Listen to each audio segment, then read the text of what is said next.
biasanya baru ketahuan di atas usia 1 tahun.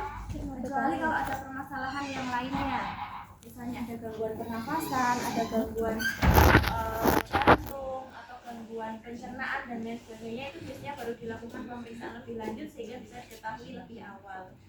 Nah, sekarang itu ada beberapa pemeriksaan. Contohnya adalah pemeriksaan HINE namanya, Hammersmith Infant Neurological Examination.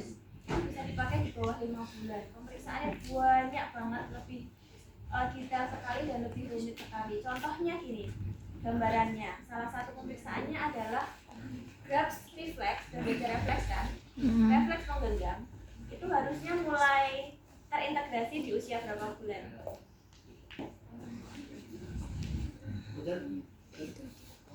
Ada di buku. Grabs refleks menggenggam mulai terintegrasi di usia berapa bulan?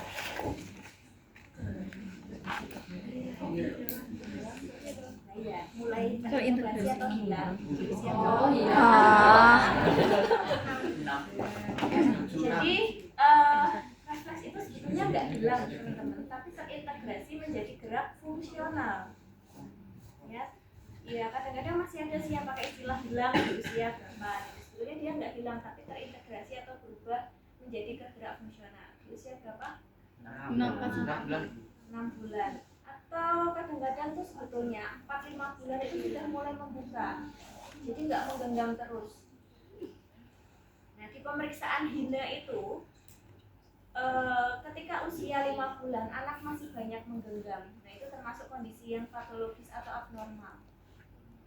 Ya, harusnya usia 4 bulan itu ketika diberikan benda anak sudah mulai bisa meraih. Nah, tetapi pada anak-anak dengan gangguan gerak dan postur usia 4 bulan masih banyak menggenggamnya. Bahkan ada juga yang membuat diagnosis berdasarkan pengalaman. Jadi nggak ada evidence base atau artikel pastinya. Beliau seorang dokter spesialis anak menyampaikan, kalau 4 bulan anak masih menggenggam terus-menerus berarti dia CP. Dia langsung bisa membuat diagnosis berdasar pengalaman seperti itu.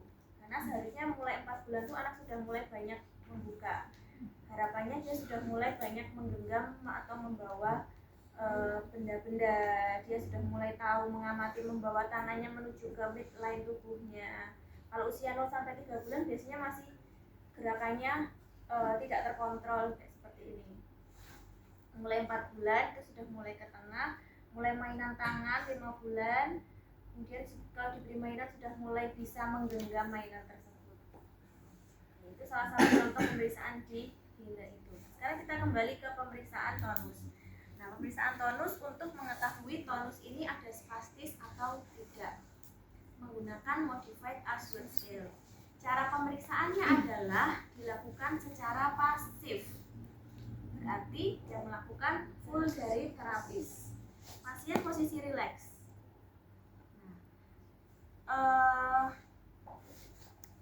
Kita bisa langsung melakukan pemeriksaan langsung di ekstremitas atas, langsung di ekstremitas bawah. Tidak perlu persendian seperti ini. Karena biasanya dengan satu pemeriksaan sudah bisa menginterpretasikan spastisitas di ekstremitas atas dan ekstremitas bawah. Nah, nanti untuk ekstremitas atas kita bisa periksanya di area elbow. Itu kita gerakkan secara pasif. Jadi ini dia pasien tidak menggerakkan sama sekali. Kemudian kita gerakkan secara cepat. Nah, nanti jawabannya, hasilnya lihat di modified Ashworth scale.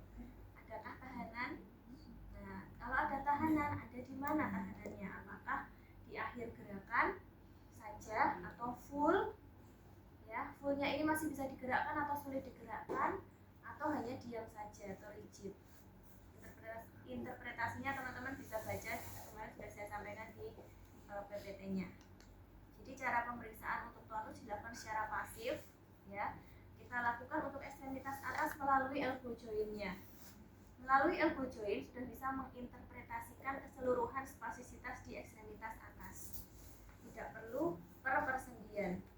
Wrist sendiri, elbow sendiri, nanti shoulder sendiri. Ya. Oke, untuk ekstremitas atas. Kemudian untuk ekstremitas bawah, kita bisa langsung hip, knee dan juga ankle. Jadi kita bisa pegang area ankle-nya. Sekali lagi ini sifatnya pasif, ya. Jadi kita gerakkan secara pasif seperti ini. Ya, seperti ini. Nanti teman-teman bisa rasakan adakah tahanan atau tidak. Tidak boleh terlalu lambat dan tidak boleh terlalu cepat. Kalau terlalu lambat, itu nanti tahanannya juga nggak akan muncul. Kalau terlalu cepat, tidak membuat fisioterapisnya menjadi ergonomis kalau terlalu cepat. Jadi paling tidak seperti ini tadi, nggak ada aturannya berapa kali pengulangannya. Kalau sudah dirasa muncul tahanan, berarti itu sudah cukup. Oke, gitu ya untuk pemeriksaan bagus. Terima kasih Dewi. Kemudian setelah pemeriksaan